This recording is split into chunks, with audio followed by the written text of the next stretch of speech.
आम्हा बायकांना सगळ्यांनाच हा प्रश्न पडतो, की सकाळी-सकाळी रोज डब्याला काय बनवायचं? मुलांच्या टिफिनला किंवा नवऱ्याच्या डब्याची भाजी काय बनवायची? आणि ती पण पटकन कुठली बनणार? हा प्रश्न नेहमीच सगळ्यांना असतो. तुम्हाला देखील हाच प्रश्न पडेल आणि रोज काय बनवायचा हा तर मोठा प्रश्न असतो. त्यामुळे ही रेसिपी तुम्ही पटकन बनवू शकतात आणि खूप छान अशी ही बनते. आणि मेन म्हणजे कसं माहिती आहे का? जास्त वेळ नाही लागत. अगदी 5 मिनिटात ही भाजी पटदिशी अशी ही रेडी होते.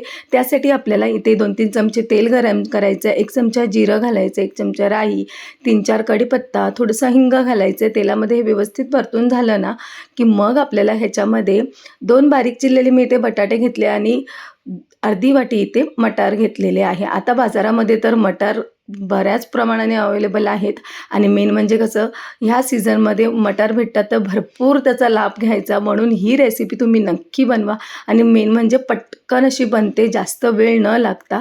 आणि हे बघा तुम्ही देखील पटकन ही भाजी बनवा आणि पटकन चॅनलला सबस्क्राईब देखील करा. मग काय वाटाणा बटाटा घालून 1-2 मिनटं फिरवून घ्यायचं आहे. 5 मिनटं इथे आपल्याला ही झाकण लावून शिजवून घ्यायचं आहे. जास्त वेळ नाही शिजवायची. अगदी 5 मिनिटात ही तेलाच्या म्हणजे स्टीमवर शिजून येते. आणि हे बघा 5 मिनिटानंतर आपल्याला हे पुन्हा एकदा व्यवस्थित फिरवायचे आहे.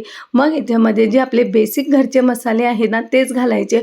खूप छान अशी ही भाजी बनते आणि त्यासाठी आपल्याला इथे अर्धा चमचा मी हळद घातलेली आहे, अर्धा चमचा इथे मी गरम मसाला घातलेला आहे आणि 1 चमचा इथे आपला लाल तिखट किंवा घरचा जे आपला मसाला असतो घरगुती तो घातला तरी हरकत नाही.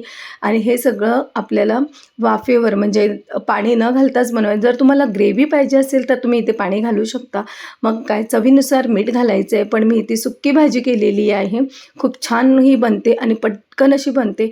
सकाळच्या घाईमध्ये जर ही भाजी तुम्ही बनवली ना तर जास्त वेळ न लागता पटकन तुमचा टिफिन जे आहे तो रेडी होणार आहे. मग काय सगळं एकजीव करायचं आहे आणि त्याच्यामध्ये अगदी म्हणजे थोडासा अर्धा चमचा मॅगी मसाला घालायचा आहे जो मॅजिक करतो ह्या भाजीमध्ये आणि थोडीशी बारीक चिरलेली कोथिंबीर घालायची आहे आणि 1 मिनिटं फिरवून घ्यायचं. आणि हे बघा तुम्ही बघू शकता मस्त अशी वाटाणा बटाट्याची भाजी रेडी झाली. चला मग तुम्ही पण पटकन सबस्क्राईब करा. थँक्यू.